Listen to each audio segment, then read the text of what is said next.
So hello from AidEx 2016. We have here Cyprien Fabre. He is a policy analyst, so working in humanitarian affairs in the OECD. And he recently participated in one of our webinars with ECVA on the overall landscape of humanitarian financing. And well, we would like to ask him here at AidEx, what's your perspective on the term of localization? What does it mean for you? Thank you. Well, localization is not a new thing, and many local actors or local responders are already on the front much more than international actors. So it's not something new. What is new is the way the international community want to support more directly. So this was the whole grand bargain, one of the main grand bargain provisions at the World Humanitarian Summit. And we see a genuine interest from donors to invest into local response, into local preparedness, because most of the local response is made before crisis hits to build capacities. Now you have some real difficulties, real challenges to directly fund national actors. One is capacity, because you require a lot of capacity at donors level to manage all those grants, and most donors don't have this capacity. So most likely what should happen is local actors will have better access to pooled funds. This is one of the main way and the main trend we see. For instance, OCHA told us today that this year, in 2016, 20% of their pooled funds were directed to local actors. So this is quite encouraging, but this is probably one of the main trends. Direct funding requires more capacity, more field capacity that many donors don't have. So you think there is a big impact on preparedness and capacity building thanks to the approach of localization for humanitarian assistance. In other terms, like does localization actually have a tangible effect on preparedness and capacity building already? Oh, very much so. Localization requires to rethink the partnership and to have a real sense of partnership requires a long-term arrangements and trust.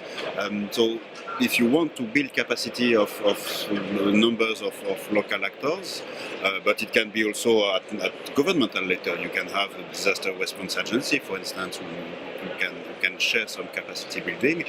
This requires to have a long-term arrangement and long-term trust to build confidence, so that when the disaster hits or strike, you have the trust and you can then support more directly your local partners, and not a mere subcontract. Just transfer of fund is not localization. Localization means that you on the field, you have a say and more than a say in the design of the program and what you will do actually. And you previously mentioned about the grand bargain, so you feel like the grand bargain is already being implemented in the field with the localization approach? But the grand bargain is kind of defining the main trends that are already in motion. So it's not yet here, and a lot has to be done. But look at the cash issue, for instance. Cash response is not a new thing either. You've been cash response for a long while, but the grand bargain and the summit in itself created to unleash the energy around that. You see, for instance, a massive cash project in Turkey around the Syria crisis between the EU and WFP and the Red Cross, of course.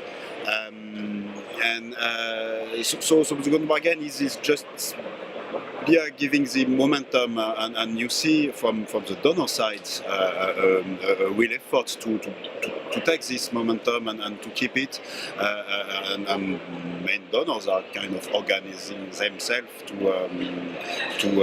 deliver against the Grand Bargain. So this is very encouraging from that respect.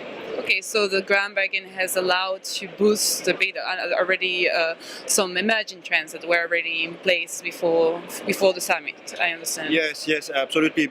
You know, the cash and localize are really transformative. So it's with all transformation, it doesn't go without difficulties, without challenges.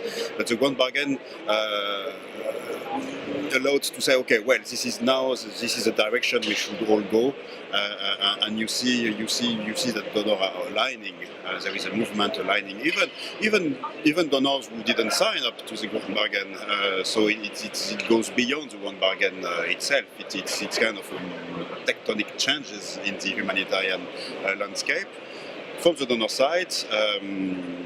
But a bargain is a bargain, so the other side, the operational side, also have to organize themselves to make sure that the provision of the Grand Bargain are getting up to the local level. Take, for instance, the direct funding or multi-year funding.